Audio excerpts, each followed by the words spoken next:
Please like, share and subscribe our YouTube channel. Be healthy, be strong. Press the bell icon to get notified about every new video.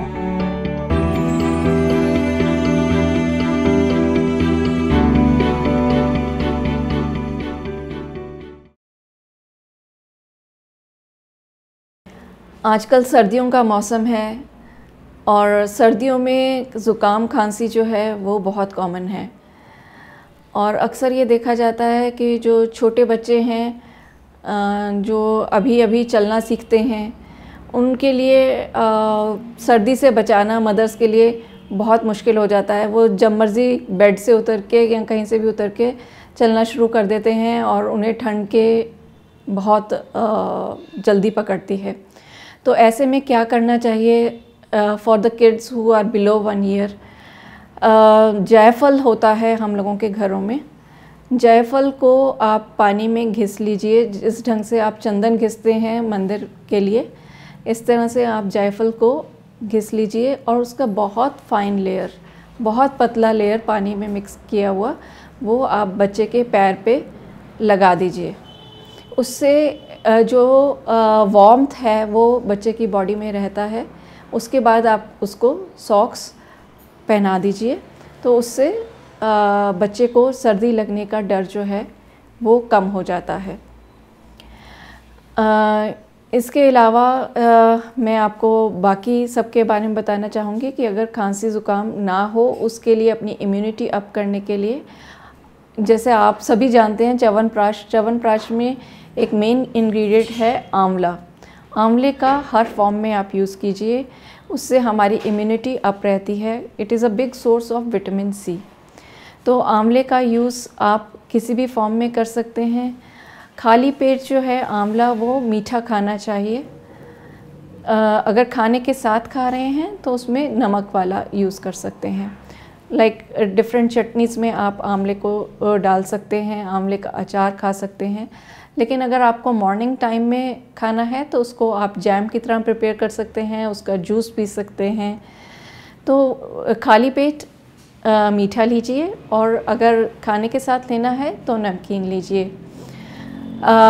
और अगर ज़ुकाम हो जाता है तो उसमें अदरक का जूस बहुत अच्छा रोल प्ले करता है। अदरक के जूस में आप अगर उसे हनी की तरह बनाना चाहते हैं तो उसको हल्का सा कुक करके उसमें शुगर डाल दीजिए, तो वो बिल्कुल हनी जैसी कंसिस्टेंसी में बच्चे आराम से ले लेते हैं। बड़ों ने लेना है तो आप ऐसे भी जूस के में हनी डाल के दे सकते हैं। इसके अलावा एक बहुत अच्छा काढ़ा मैं लोगों को बताती हूँ। 5 पत्ते तुलसी के, 2 काली मिर्च, 2 लौंग, 1 गिलास पानी में आप बॉईल कीजिए। जब वो रिड्यूस होके 1 कप रह जाए तो उसमें हनी डाल के या मिश्री डाल के आप दिन में 2 से 3 बार लीजिए। बहुत सारी स्पाइसेस ऐसी हैं जो काम आती हैं ज़ुकाम खांसी के लिए। जैसे मैंने आपको बताया अदरक, काली मिर्च, लौंग, इन सब को आप अलग अलग ढंग से इस्तेमाल कर सकते हैं। छोटी इलायची भी बहुत अच्छी है। दालचीनी बहुत अच्छा है। दालचीनी को हम डिफरेंट फॉर्म्स में यूज़ कर सकते हैं। जैसे दालचीनी हम चाय में भी डाल सकते हैं। दालचीनी को हम पाउडर करके हनी के साथ भी दे सकते हैं।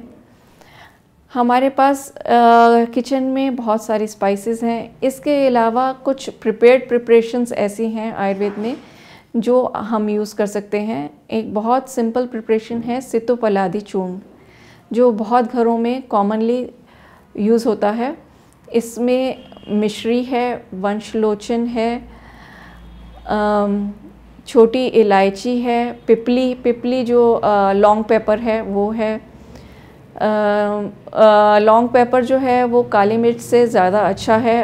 अगर घरों में स्पेशली पंजाबीज़ में तो देखने में मिलता है कि लॉन्ग पेपर घर में किचन में भी होता है। तो long paper is better than black pepper for खांसी ज़ुकाम। सितोपलादी चूर्ण में इसके अलावा छोटी इलायची है, दालचीनी है, ये सब इंग्रेडिएंट्स हैं सीतोपलादी चूर्ण में। So it's a very simple preparation, आराम से मार्केट में इजीली अवेलेबल है, वो आप ले सकते हैं हनी में मिक्स करके। और अगर प्रोडक्टिव कफ है जिसमें साथ में बलगम भी आ रहा है, तो इसमें आप घी में डाल के ले लीजिए तो ज़्यादा अच्छे रिज़ल्ट्स मिलते हैं।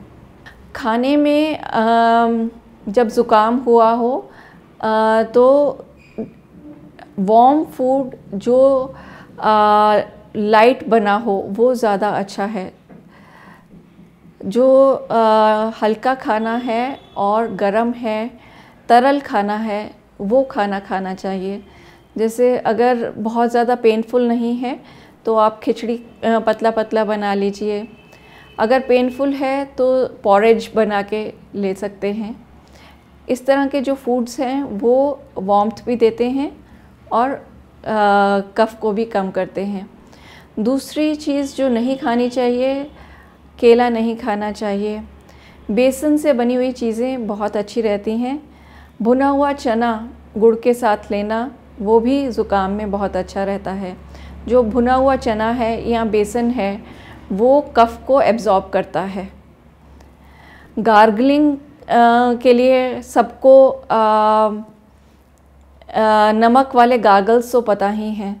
इसके अलावा फिटकरी कई घरों में मिलती है, आफ्टर शेव की तरह पहले लोग यूज़ करते थे। फिटकरी को गर्म पानी में डाल के गार्गलिंग करने से उसका एंटीसेप्टिक रोल बहुत अच्छा है। जिन लोगों को बार बार ज़ुकाम होता है, साइनसाइटिस होता है, उनको गार्गलिंग जो है वो एल्म वाली करनी चाहिए इंस्टेड ऑफ द सेलाइन गार्गल्स। जिनको साइनसाइटिस है और बार बार ज़ुकाम इस मौसम में हो रहा है, उनको जलनेती भी सीखनी चाहिए। जलनेती से जो डिफरेंट एलर्जेंस हैं जो बार बार उन्हें एलर्जी कॉज करते हैं, वो भी रिमूव हो जाते हैं।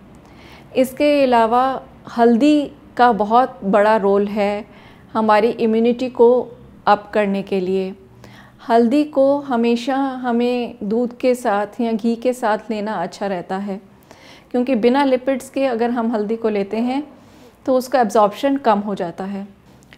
ज़ुकाम खांसी हुई हो तो बड़े बूढ़े आपने देखा होगा ये कहते हैं कि दूध मत पीजिए, क्योंकि दूध जो है वो कफ कारक है, कफ को बढ़ाता है, म्यूकस प्रोडक्शन को बढ़ाता है।